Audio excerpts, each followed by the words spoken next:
Hey everybody, it's Mr. Wagstaff. Cool stuff to talk about today. So today as we're continuing our unit here on Unit 4, Education, Income, and Lifestyle. Today we're going to be specifically talking about the cost of post-secondary education and what that means. Alright, let's go ahead and get started. Let's start out by clarifying what post-secondary education means, because we're going to use that term a whole bunch here. So, secondary education is high school. Like primary education is like elementary, middle school. Secondary education, that's high school. So, post means after. So, the education after high school. And today we're going to specifically start talking about the cost of what that entails. Because unlike high school, which is paid for, any education you get after high school costs a considerable amount of money because it's a huge investment in your life. So let's start out with some terms, because you're going to see a lot of numbers, and I want to try to clarify for you that a lot of the different numbers that you see, none of them by themselves are inaccurate, but you have to know what you're looking at. So this is a poll, and I want to start out here. It says, what parents think post-secondary tuition costs? Like, what does college cost? And this is from 2016. Try to get as modern stuff as I could, but this is still a while back. And prices just go up. So, 25% of parents thought it was less than $6,000. 20% thought it was between $6,000 and $10,000. 22% thought it was more than $10,000, and 27% just didn't know. And like, well, the actual cost is $6,191 per year. All right. So you're like, wow, that's a lot of money.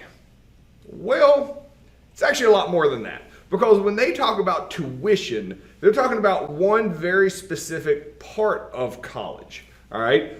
So here's the cost of post-secondary education. All right. And this is per year, regardless.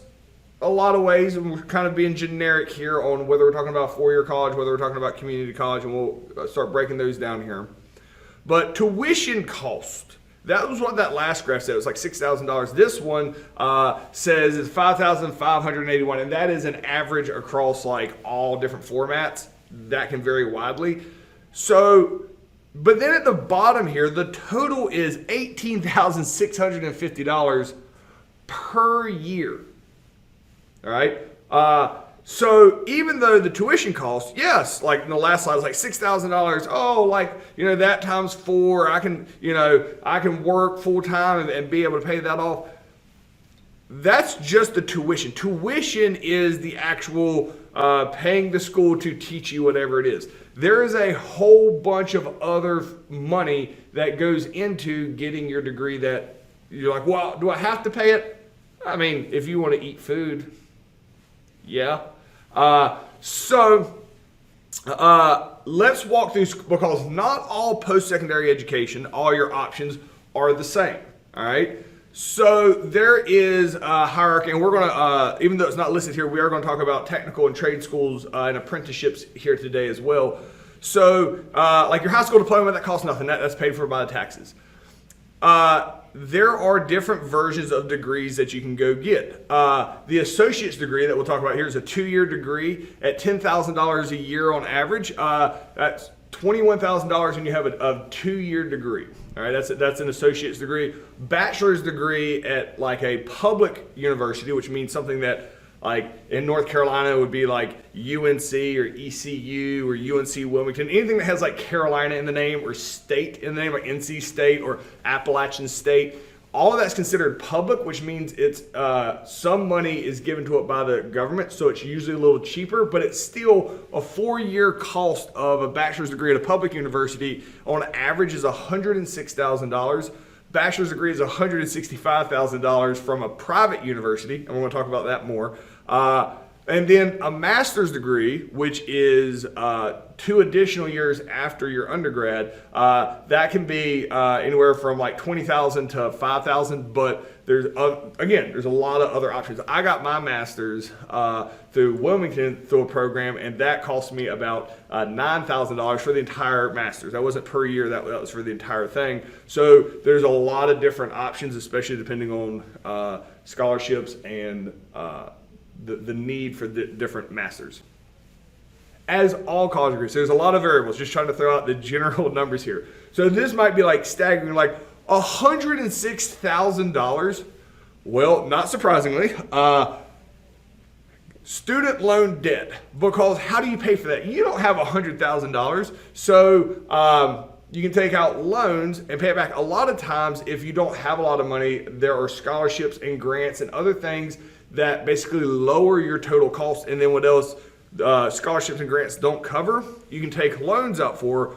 But student loan debt, the amount of money after you graduate that you have to start paying back, has steadily risen over the years because colleges is becoming more expensive. The average student loan debt right now is $36,635 that people have to pay after they've taken into account all the scholarships, all the grants, after they get their degree. So why in the world would anybody want to go do that, like start life with this big debt? Because it's, as we talked about yesterday, earning potential. Having a bachelor's degree, having an associate's degree, having a trade, and we're going to talk about a lot of different options here to there. There's not one, direct path to being financially stable. Typically, the higher the education, the more money you make to be able to pay off those debts. But it is really important because you have to make this decision, really young at 18 years old. So I want to give you as much information in this course so you can make the right decision for you. Again, as we started this unit out, it ain't easy and it sure don't seem fair, does it? That's just life. You have to internalize that and roll with it from then on and make the most of this situation. So, the question here is what's the least expensive degree, and that's your associate's degree, which is a 2-year degree, and I'll show you some graphs of that. And the reason it's cheaper is because that's done at a community college, which we'll talk about the differences in community colleges and like 4-year universities and how these two can merge together. Anyway, it's only a 2-year degree, so you're only paying for 2 years. In addition to community colleges, considerably less expensive than a 4-year university. So the least expensive type of degree to get is an associate's degree. So that's the question here. What is generally the least expensive way to attain a degree from post-secondary education? Means of all the choices after high school, what's the least expensive way of doing it? We are going to talk about internships and apprenticeships and things like that, which I guess we're just talking about between like the actual going to college versions here. What's the least expensive way of getting any type of post-secondary degree? So answer that, and we're moving on. All right, so expenses. So tuition is literally you paying the professors or teachers or whatever to teach you, like you're paying their salary, you're paying for the building. And that is usually less than half of the cost of like what you would have to take loans out for post-secondary education. So there's a lot of additional expenses. The biggest expense that you're going to face, all right, on top of tuition, is room and board. So what is room and board? Room and board, very simply, if you ever see that term, that is food and lodging. Gives you a place to sleep, food to eat.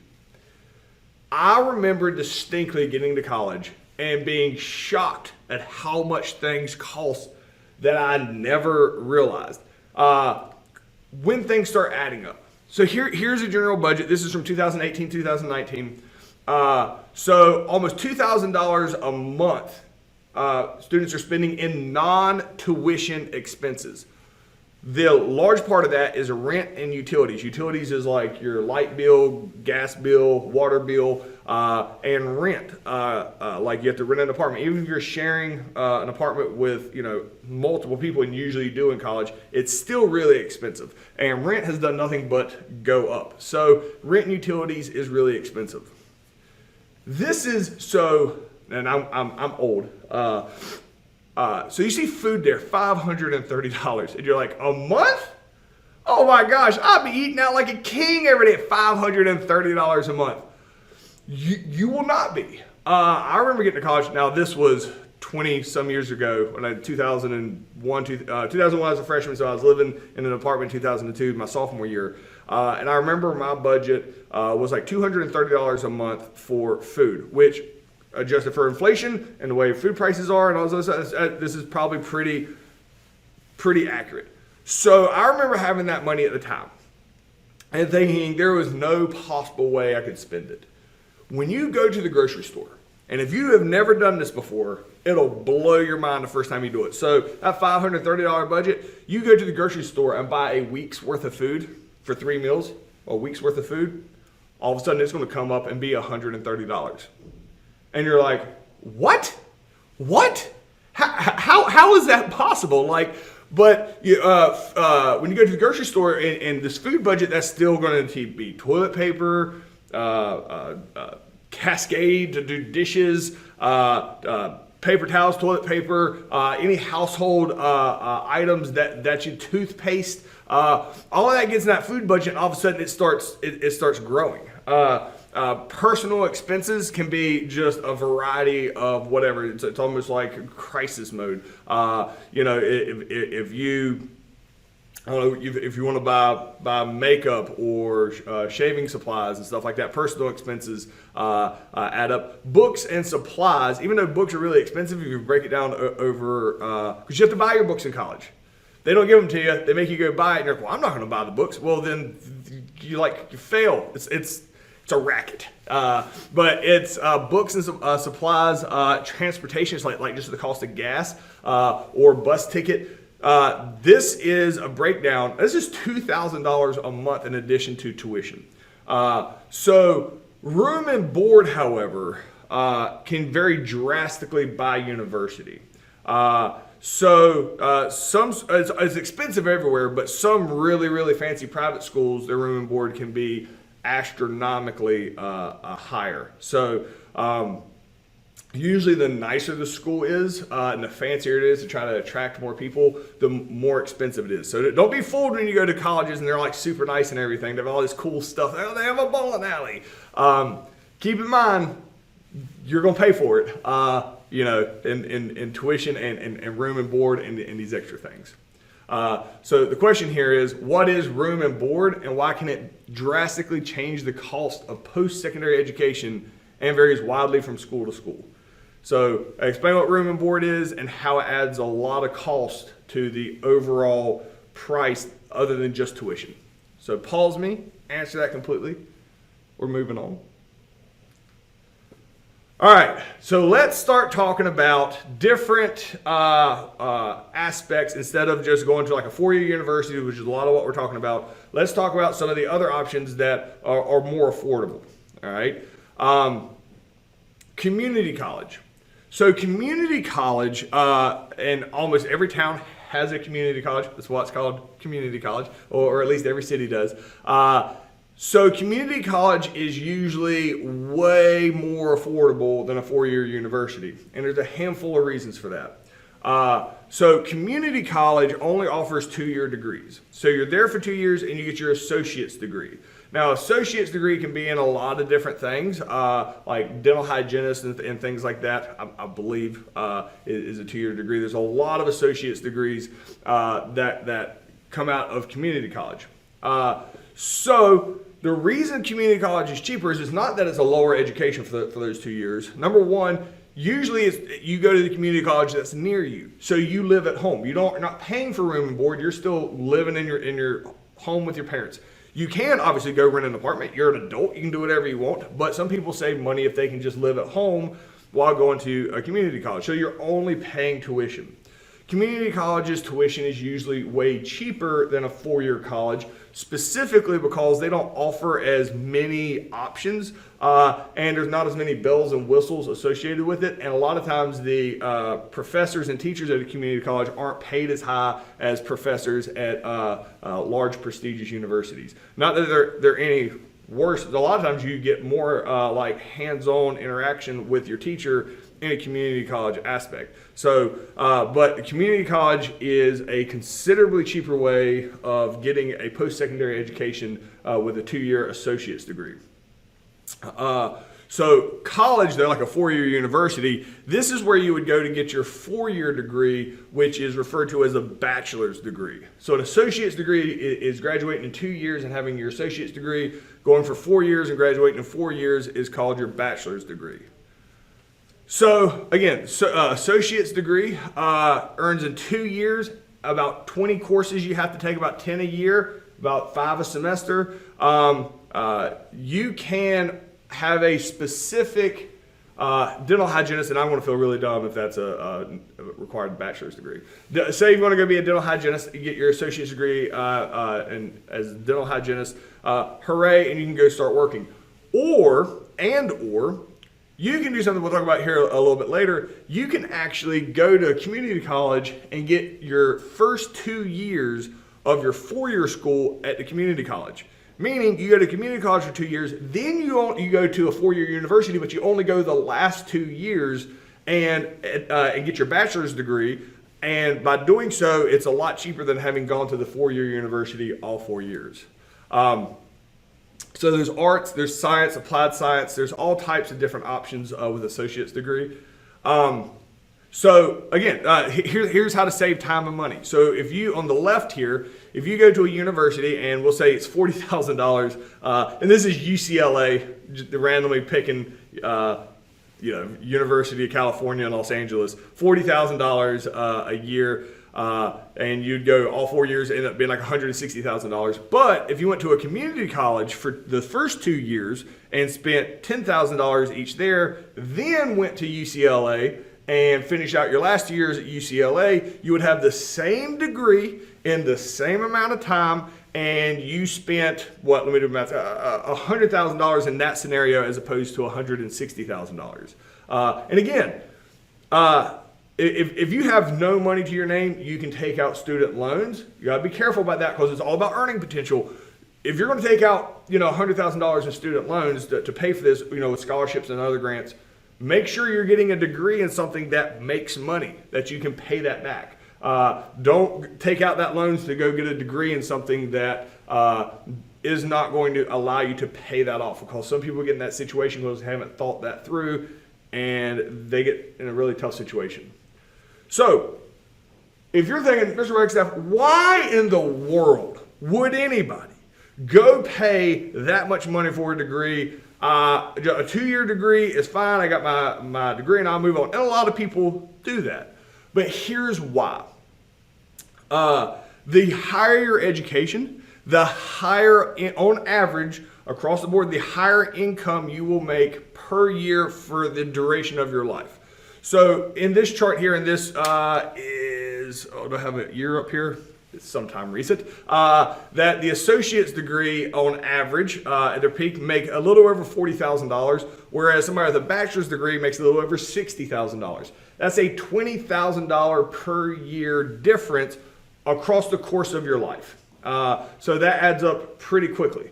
So that is why people tend to go get the higher education schools. They will make more. Yes, it costs more, but then you have to budget and be able to pay it back. But if you go get a bachelor's degree, and if you're willing to pay a college $160,000 to learn how to play video games, not make video games, just literally just play, I'm just thinking of something useless, they will take your money and they'll be happy to do it. And then you get a degree in something that nobody's ever going to hire you to do, but you still owe a ton of money back to whoever gave you that loan, and you have no way of paying it back. So taking out loans, tons of people do it. It is an effective, normal way of going to college. However, you have to make sure, you have to decide what you want to do and make sure that you're getting a degree in which you're going to make the money that can pay off that debt. So which post-secondary option has the highest cost? Which one is the most expensive? Like in this case, like a bachelor's degree or a master's degree, which is after bachelor's. Why do you think it's more expensive to get the higher education? All right. And then what's the pros and cons to getting higher educations? So pause me, answer that completely, and we're moving on. Now, if you're like, yeah, Mr. Wagstaff, I'm not doing any of that. Well, don't worry. I'm not like, all right, well, here's all the trash left over that you can do. Not like that at all. Because people that go to technical schools, trade schools, do apprenticeships, can turn around and make more money than somebody with a bachelor's or a master's degree very quickly, and it's a fraction of the cost. And you're like, Mr. Wagstaff, I am interested. All right, fantastic. So let's talk about technical and trade schools. Sometimes they are used interchangeably, and while usually they can be used interchangeably, most of these are usually 2-year degrees, but a lot of times it's more a certification. Like once you have achieved your certification, you can prove that you can do this thing, that's when you get your degree. But usually it takes about 2 years is usually how they interact. So let's talk about kind of the differences in technical and trade schools. So actually let's talk about the similarities. That would be easier. They're both very hands-on, all right? They are teaching you a specific skill. If you want to go learn how to code in computers and start writing some programs, you can go to a technical school and they will teach you, as here on the left, they will walk you through and teach you how to do that, and you will gain that skill. You will get your certification from that, and then you are very hireable. All right. So that's technical school. Trade school is something that you want to do with your hands. You want to go be a mechanic. You want to be a brick mason. You want to specifically, carpentry. These types of things, you can go to a trade school and learn how to do it. The only real difference, and I was trying to find the difference because sometimes I see the words. So in a technical school, there is going to be some class time. So I tried to pick a picture of them like here, like in a classroom, working on a computer, and things like coding, that's technical, like robotics and stuff like that. You're gonna have some class time to learn the basics. Whereas a trade school, the vast majority of trade school, like if you're going to be an auto mechanic, I'm sure there's some class time, but most of it is going to be hands-on, like working with stuff and learning how to do it. There's not a lot of people that are taking these places in technical and trade schools, which kind of blows everybody's mind because there is such a need for people with this skill set that come out of technical and trade schools that these trades and abilities are paid very, very well. So going to a trade school or apprenticeship, if you're not, or trade school or a technical school, if you have a specific career in mind, something you want to work with your hands, there is absolutely like a market there, and you would get paid well to do that in a much less amount of time and cost a lot of times than like a 4-year university. And here's another option. These are all over the place, and if you're like, man, I don't mind any type of physical labor, go here, you'll make more than me in like 2 years, like instantaneously. Apprenticeship. So an apprenticeship, and these are like official licensed stuff, like it's not just like you're going to hook up with Bob down the street that's like an electrician and learn from him. It's all official. So an apprenticeship, all right, literally, let's stick with electricians here. If you want to learn to be an electrician, instead of like going to school necessarily, all right, you are going to follow around a licensed electrician who's like, validated and quantified by the electrician industry, that he's going to evaluate you and teach you. And not only a lot of times is this free, does not cost you anything, you get paid. All right, because you're going to work every day, full-time job. You're not getting paid as much as like that guy's getting paid, but you're making enough to survive on. You're getting paid while you learn how to be an electrician. And this can take years, but once you're an official licensed electrician and that guy signs off on you, and there's a bunch of other, there's tests and stuff that you have to take that you'll have learned how to do from that guy, that then you are a licensed electrician and make a bunch of money. You have no debt, and you have a full license that is highly marketable. So apprenticeships are, and there's a whole different bunch of versions to them, but if you want to, like a plumber or an electrician, things like that, apprenticeships, and there is a market and you'll make good money doing it and you have no student debt. So the question here is, what are some of the specific benefits to trade schools and technical schools? And you can talk about apprenticeships here if you want. And this is kind of like in relation to 4-year universities. So pause me, answer that completely. We're moving on. All right, so I've mentioned this already a little bit. There's a big difference between a university that is public and one that is private. I'm in North Carolina, so let me give you a very simple one. And if you're watching this outside North Carolina, you should probably, I would guess, have heard of these two universities. So both of these two universities are very highly respected in North Carolina. They're very much rivals, and they're just like 50 miles apart. And that is UNC, the University of North Carolina at Chapel Hill. That is kind of the flagship state college in North Carolina. Very hard to get into, all right? And then right down the road, there's Duke University. Duke University is also extremely difficult college to get into. And so Duke and Carolina, all right? Carolina is a public school. Duke is a private school. Duke, all right, going to Carolina, it's not cheap, but it's a whole lot cheaper than Duke. Duke, I think, is something like $70,000 per year to go there, all right? I know like Wake Forest, if you're around, Wake Forest is like $80-some thousand per year. Those are private schools. Public schools like UNC, while you could compare UNC and Duke academically in a lot of aspects, not all aspects, but in a lot of aspects, Carolina is closer to about $30,000 a year to go to. All right. While that's still expensive, it's over double the amount to go to Duke. Why?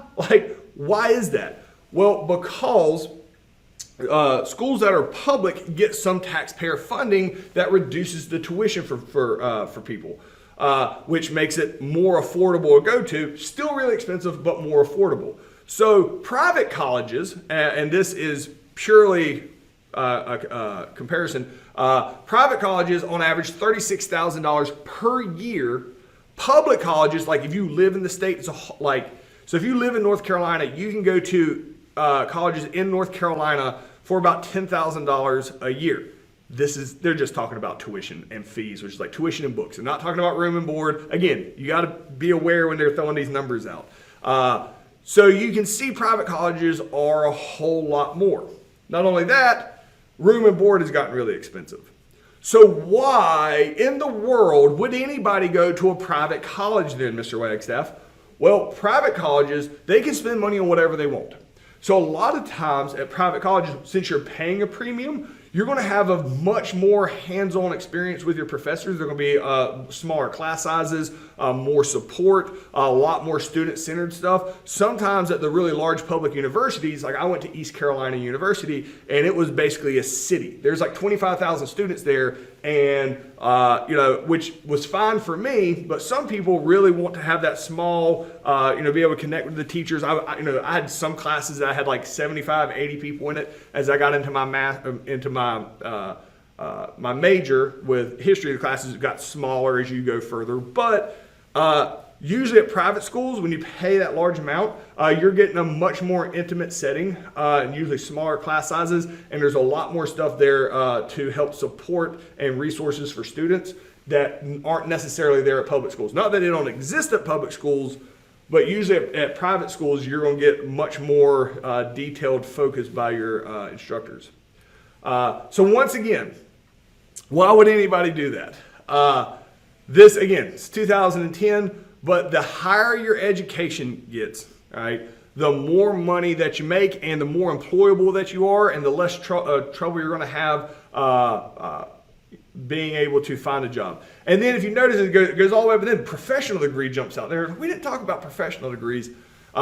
Professional degrees, if you're a doctor or a lawyer, you go to school for your specific profession and you have a license. So like a doctor, I can get my doctorate in history. I'm not saving anybody's life with that, but I would have a doctorate. Whereas an actual doctor, a medical doctor, they would have a professional degree. And that's why professional degrees make a little bit more money than even the top doctorate degree, because they also have a doctorate. But like doctors, lawyers, engineers, those would be professional degrees. So the question here is, while private universities are usually more expensive than public universities, what are some of the benefits of both private universities and public universities when you're choosing which one to go to? So answer me completely, and see you guys tomorrow.